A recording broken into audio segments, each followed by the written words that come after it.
Lots of people say there's no way that 2 of every known species in the world could fit onto Noah's Ark. You know what? We agree. But the truth of the matter is that the Bible doesn't claim that's what happened. So if we really want to get to the truth of it, we're going to need to see what the Bible really says about all this and then ask 3 questions. How many animals are we really talking about? How big were they? And how big was the ark?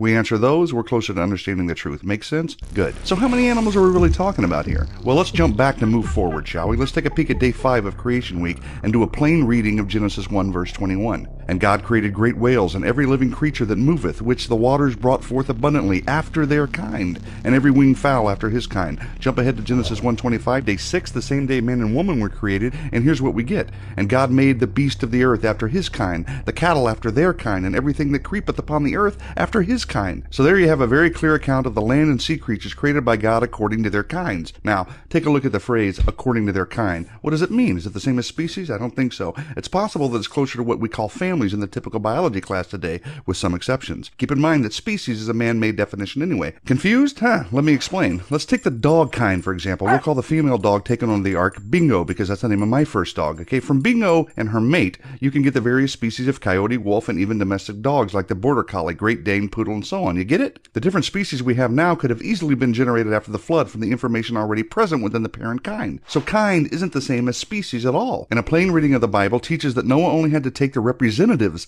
of the different kinds of land-dwelling, air-breathing animals. You don't believe me? Take a look for yourself. Genesis 6:20, of the birds after their kind, of animals after their kind, and of every creeping thing of the earth after its kind. 2 of every kind will come to you to keep them alive. That's as clear as it gets, folks. Simple instructions of what to take and what not to take. And in case we need further understanding on what God meant, he clarifies by telling us what died outside the ark. Genesis 7:22, and in whose nostrils was the breath of the spirit of life, all that was on the dry land died. Okay, so he's not talking about any sea creatures being on the ark. Not the tiniest seahorse or the largest whale, because the last time I checked, they weren't swimming around on dry land. He's also not talking about plant life or single-celled organisms or bacteria. No, only things that have the breath of life in its nostrils and are on dry land. That's great, you say. But how many original kinds of land-dwelling, air-breathing creatures are on the ark? Well, to be quite honest, we weren't there, and I don't have the time for each and every detail. But one leading ark researcher did a whole bunch of calculations and was very generous with the numbers he used. He selected the genus level and found that there are less than 8,000 kinds, or about 16,000 individual animals. So let's just round up to say 30,000 and then call it even. It'll make the math easier anyway.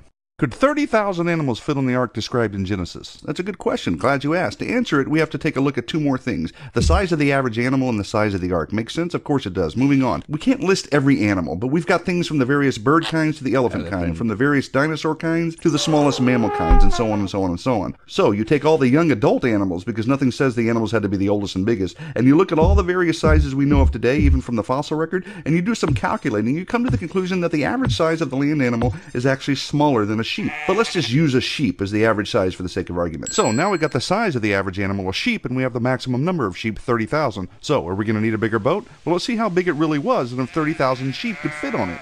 Back to the Bible. Genesis 6:15. The length of the ark shall be 300 cubits, its width 50 cubits, and its height 30 cubits. Genesis 6:16. You shall make a window for the ark, and you shall finish it to a cubit from above, and set the door of the ark in its side. You shall make it with lower, second, and third decks. Using what's known as the small cubit, that makes the ark approximately 450 feet long, 75 feet wide, and about 45 feet high, with 3 decks, a door, and a window. So this ain't no canoe or a bathtub boat with giraffe heads poking out of it. This is a huge seaworthy vessel. The total available floor space on the ark would have been over 100,000 square feet. The total cubic volume would have been 1,518,000 cubic feet, which is about the capacity of 522 railroad stock cars. So we're getting down to the nitty-gritty here, folks. How many sheep can fit into 522 stock cars? Well, just so happens I know the answer. The average double-deck railroad stock car can fit about 240 sheep. Now that's a lot of wool. So 522 stock cars holding 240 sheep-sized animals each gives us the hefty total of 125,280 sheep-sized creatures that could have fit onto the ark. Remember, we only needed to fit 30,000 on it, and 30,000 is almost 2 times the already generous estimate of animals necessary to represent all the species we see today.